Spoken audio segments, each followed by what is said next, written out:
This particular tournament is going to be one of the most emotional of this generation. Why? Because in this one tournament, we'll be saying goodbye to a lot of legends that we have come to know and love over the years. Quite a number of players will be playing in their last ever World Cup this year. And in this video, we want to look at some such players. Here are 10 players who will have their last World Cup dance this year in Qatar. Make sure to watch to the end, as the last name will shock you. Number 1, Lionel Messi. Lionel Messi announced in a recent interview that the 2022 World Cup will be his last for sure. That statement alone broke the hearts of millions of fans around the world who would love to have seen the Argentinian magician go on playing for years and years to come. Messi first donned the blue and white of Argentina in 2006, and that same year he was included in the squad to go to Germany with the national team. He was not a very important figure for this national team back then, but in every tournament since then he has been the focal point of the team. Qatar will be a record-equaling 5th tournament for the PSG man, and he doesn't seem very interested in breaking that record to become the player with the most appearances in the World Cup tournaments. What he is interested in, however, is bringing the one elusive trophy back home as captain in his last attempt. That is why he has preserved himself so much and prioritized the national team since last season. And the Argentinians will have a lot of belief in their number 10 this time, having led the team to win the 2021 Copa America and Finalissima victories. The World Cup trophy is the only silverware that is left for the little magician to win. Will it happen for Messi in this World Cup in this final time of asking? Only time will tell. Time will also tell if this will happen for number 2, Cristiano Ronaldo. Now, CR7 hasn't said much about his future, but come on, he'll be 38 in only a matter of months, and though it might hurt to say this, he no longer looks as solid as he was a few years back. So we're pretty certain that this will be his last FIFA World Cup, maybe even his last international tournament. Who knows? Just like his age-old rival Messi, Ronaldo has also appeared in 4 different World Cup tournaments, and this will be his 5th one. The young boy who shot Portugal to the semifinal in his debut tournament in 2006 will have one last chance to win the trophy as captain in Qatar this year. Will he be able to do it?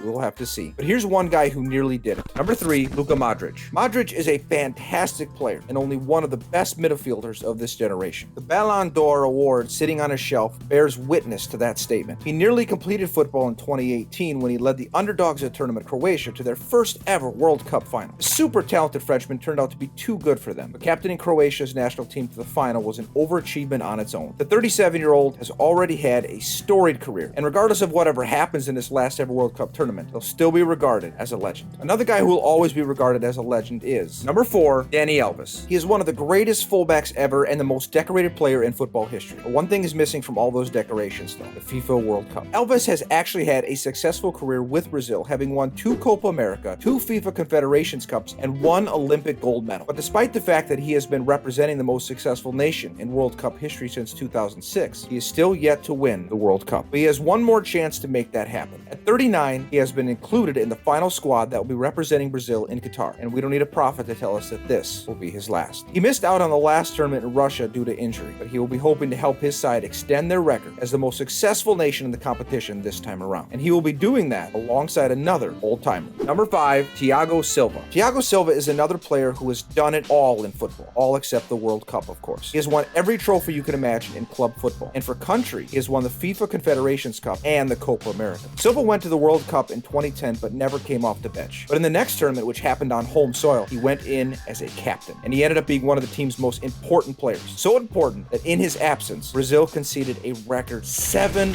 goals in the semifinal. 8 years later, and Silva is still as important to Brazil, and even though he is currently 38, you know he was one of the first names on the Brazil squad list, albeit for the last time. If he wins the World Cup in Qatar, he'd be able to say he truly has won it all. Speaking of, here's a player who has actually won it all. Number 6, Manuel Neuer. The Bayern Munich and Germany national team goalkeeper has indeed won it all, both at the club and international level. Okay, maybe not the Euros, but come on, the World Cup covers for that, doesn't it? Neuer's first World Cup appearance came in 2010, and he ended that tournament being named in the All-Star team. In the following tournament, he did one better by actually winning the trophy, and also winning the Golden Glove Award, and of course, being named in the All-Star team. 2018, however, was not good for him, as he and his German teammates bowed to the World Cup winner's curse and crashed out in the group stage. But surely, the 36-year-old goalkeeper will be hoping to bounce back from that horrible performance in Russia and go much further this time around, especially because it is quite unlikely that he will be going for another World Cup after this. He has a younger and more informed Per Stegen vying for his spot, and we're pretty sure that the Barcelona man will get it after this tournament. Another player from Germany that we'll be saying goodbye to is number 7, Thomas Muller. Muller loves the World Cup. In his first ever World Cup appearance in 2010, he helped his team finish 3rd, winning the Golden Boot and Best Young Player awards in the process. In the following tournament, he helped Germany to win the trophy, winning the Silver Boot and Silver Ball well, all on his way. If he had a decent tournament in 2018, Muller would probably have a good chance of breaking his compatriot's record for most goals in World Cup history. He currently sits on 10 goals, and as you know, the record is 16, held by Miroslav Klose. With this, considering his age and recent decline in form, it is unlikely that he will be able to break that record. Or do you think the Bayern man will be able to manage 6 or 7 goals in Qatar? Maybe, or maybe not. But when you mention goals, there's one guy whose name will always pop up. Number 8, Robert Lewandowski. Lewandowski is a goal machine. He is a 2-time European Golden Shoe winner, 2-time Ballon d'Or Striker of the Year winner, 1-time Champions League top scorer, 7-time Bundesliga top scorer, and current leader of the La Liga goal scoring charts going into the World Cup. But somehow he has not been able to use his powers to really help his national team, unfortunately. He has never even scored a World Cup goal, and the best he and his Polish team have managed on the international stage is a quarterfinal finish at Euro 2016. So sure, the Poles are far from being favorites in Qatar, but it will be Lewandowski's last World Cup, and it would be nice for him to bow out with a couple of World Cup goals to his name. But even if he doesn't, surely that wouldn't take a bite out of the incredible achievements that he has managed throughout his career. But wait a minute, did someone just say bite? When you say World Cup and bite in the same breath, who comes to mind? Number 9, Luis Suarez. Apart from being extremely talented and successful, Suarez is probably the most entertaining character in the World Cup over the last 2 decades. In just 3 tournaments, the Uruguayan has delivered 2 really unforgettable World Cup moments. The game-saving handball clearance in the quarterfinal against Ghana in 2010, and the bite in the group stage against Italy in 2014. Considering, though, his decline in form, coupled with the fact that he'll be 36 in a couple of months, this year's World Cup is surely going to be his last. So while he'll be hoping to add the World Cup to his Copa America he has already won for his country, we will be hoping he gives us one last unforgettable World Cup moment for the road. Speaking of unforgettable moments, this next guy has quite a few, most of them coming from the floor. Number 10, Neymar Jr. Neymar is by far the youngest person on this list, but he declared that the 2022 World Cup may well be his last, as he's not sure he can mentally endure another one. He has featured in 2 World Cup tournaments, and neither was very self-worthy. He ended the 2014 World Cup on the floor after fracturing a vertebra in his spine in the quarterfinal, and he spent most of the 2018 tournament on the floor by diving a record number of times. He was bullied incessantly for his dives last time out, and that is perhaps one of the things that led to this statement about this tournament possibly being his last. But then again, he is just 30 years old. There's still enough time for him to change his mind and feature in another World Cup tournament at 34. However, going by his own words, Qatar will be his last opportunity to do what the likes of Pele, Rivaldo, and Rai did before him, win the World Cup for Brazil wearing the number 10 jersey. With that packed squad tight just announced, who says no to Brazil winning the 2022 World Cup? Give this video a thumbs up and jump into the comment section to let us know how you feel about these players performing in their last dance at the 2022 World Cup in Qatar. Subscribe and turn on notifications so you don't miss more videos of football stories and more. I'll see you in the next video. Take care.